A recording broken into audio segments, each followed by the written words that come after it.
Kalaboso ang isang drug personality sa kinasang bypass operation ng Ecoland PNP sa Davao City. Narito ang detalye mula kay Patrolwoman Bername Laput. Arestado ang isang drug personality nito lamang dispiras ng bagong taon sa isinagawang joint bypass operation ng Ecoland Police Station sa Holy Trinity, Barangay 76-A, Davao City. Kinilala ni Police Major Butch Kevin Rapis, Acting Station Commander ng Ecoland Police Station, ang suspect na si alias Wengweng, 36 anyos, walang trabaho, na residente sa Holy Trinity, Barangay 76-A, Davao City.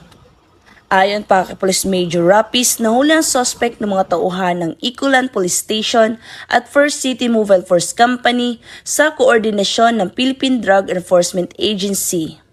Nakumpiska mula sa suspect ang 13 gramo ng hinihinalang shabu na nagkakahalaga ng 88,400 pesos, isang unit ng Android cellular phone at buy-bust money na ginamit sa operasyon.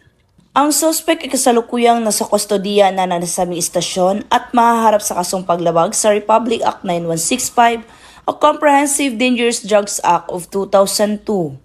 Samantala, patuloy ang panawagan ng mga otoridad sa publiko na makipagtulungan sa pagsugpo sa ilegal na droga at pagpapanatili ng kapayapaan at kaayusan sa buong rehiyon. Mula dito sa Rehiyon 11, ako ang inyong PNN correspondent, Patrolwoman Bername Lapus, alagad ng batas, tagataguyod ng Balitang Pulis.